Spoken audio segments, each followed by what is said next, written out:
Saudações aos nossos seguidores, eu sou o Daniel e hoje a gente vai falar de um tema meio delicado no jogo, que é matar personagem. Estava assistindo o Game of Thrones esses dias, a temporada nova, e eu percebi que assim, cada episódio que eu assisto, eu fico tenso sobre pensando qual personagem vai morrer e o que aconteceria se os personagens morressem. E eu me dei conta que assim, o Martin, ele usa a morte de uma forma bem interessante na série dele. Porque você sabe que qualquer personagem pode morrer. Então, não existe aquele senso de tal, eu sei que com esse personagem não vai acontecer nada porque ele é o principal. E aí eu tentei transpor isso para os meus jogos. Eu percebi que assim, quando eu comecei a mestrar, eu tinha muito mais receio de matar personagens do que eu tenho hoje. Não sei se eu não sabia lidar ou se eu tinha medo do jogador que perdeu o personagem de se desinteressar pelo jogo e parar de jogar.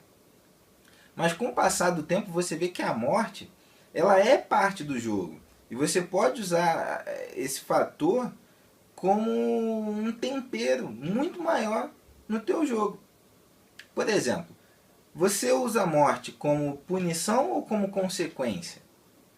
Punição é assim, o personagem tomou uma decisão errada, o personagem morre. Ou uma consequência, o jogo está andando, um combate normal, um combate aleatório, por exemplo, o cara rolou dados ruins e acabou morrendo. Eu acho que esse é o ponto que tem mais divergência, assim, ou gera mais dúvida no mestre, principalmente os iniciantes.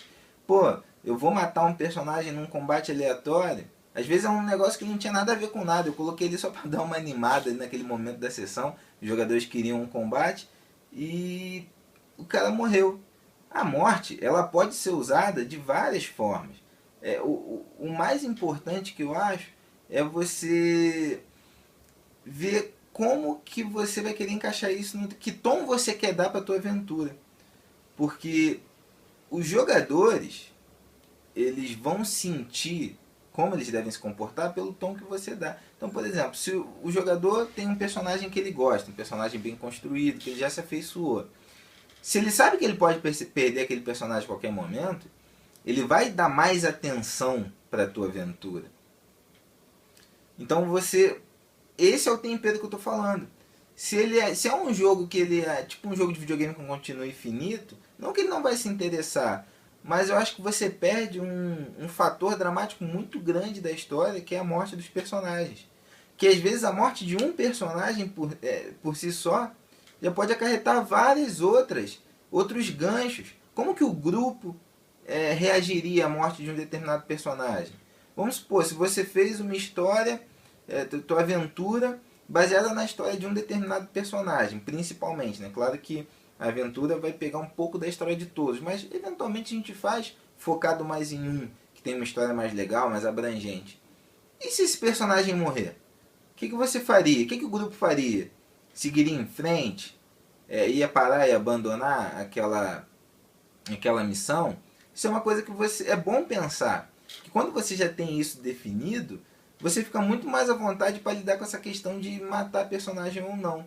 É preciso a gente tirar essa ideia de que a matar personagem eu estou punindo os jogadores. Não é. Isso é parte do jogo. Que levante a mão quem nunca prendeu um personagem, um grupo de personagens que deveria ter morrido diante de um NPC. Por exemplo, tem aquele NPC que o cara é neutro e mal, estão todos os personagens inconscientes na frente dele, ele é inimigo declarado do grupo, em vez de matar todo mundo, ele aprisiona, sabe Deus por quê, para futuramente os caras terem mais chance de fugir. Então, se você abusa desse recurso, você acaba perdendo credibilidade em certos aspectos do jogo. Teus jogadores acabam ficando meio céticos. Eles vão ver o NPC muito forte, vão falar, vamos pra cima. Mas vai acontecer a gente ser preso, a gente não vai morrer mesmo. Então, cuidado com esse esquema do próprio NPC Anjo da Guarda. Aquele NPC que chega na hora que o vilão ou uma criatura qualquer vai matar um personagem, sem muita explicação você coloca ele ali porque é preciso salvar aquele cara.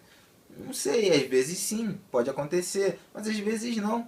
Que o jogador tem que saber que o que ele faz tem consequência, que aquele mundo está vivo, sabe? que não é uma história, não é um joguinho de videogame que se morre o personagem principal da game over. E assim, o que você faz com um jogador que perdeu o personagem? Ah, você pode colocar ele para controlar algum NPC do grupo, você pode colocar ele para fazer as jogadas de ataque dos monstros que os personagens, os heróis venham a encontrar, ou até mesmo interpretar algum vilão, alguma coisa assim. Porque é chato também, o cara, vamos supor que o cara perde um personagem no início da sessão de jogo. Pô, vai ficar lá 2, 3 horas sentado só assistindo os outros jogar? Ninguém quer isso, né? Então, pensem sobre isso. Como vocês estão usando o fator morte, matar personagem, no jogo de vocês. Porque às vezes a morte de um personagem pode ser o ponto alto de uma aventura, sabe? Eu já joguei uma aventura que era de D&D e uma clériga de 15º, 14º nível acabou matando o personagem dela, uma decisão assim interpretativa, porque aquilo ia dar todo um contexto de motivação, de força para os outros personagens, e ao mesmo tempo ela ia estar sacrificando um grande mal, e ela preferiu perder aquele personagem do que seria a opção interpretativamente falando. Se você estivesse vendo um filme, aquele personagem teria feito isso. Eu volto naquela história do personagem ter vida própria. Do que se ela não tivesse tomado essa decisão, vamos seguir e depois a gente vê o que acontece. Uma opção legal que o mestre fez foi, teu personagem tinha 14º nível, então assim, você pode criar um outro personagem desse nível, só vamos pensar numa história legal para ele entrar já no contexto do jogo. Que é mais ou menos o que o Martin faz, se você for analisar. Morre um personagem grande, ele arruma uma forma de pegar um personagem que era pequeno, ou um personagem que não estava na trama, e esse personagem crescer na história. Então, cara, essa é uma forma assim, muito bacana de você dar vida e manter os jogadores super atentos à tua aventura. Espero que vocês tenham gostado. Compartilhem aqui as opiniões que vocês têm, o que vocês fazem a respeito disso, de matar personagem ou não. E é isso aí, galera. Até a próxima e um abraço.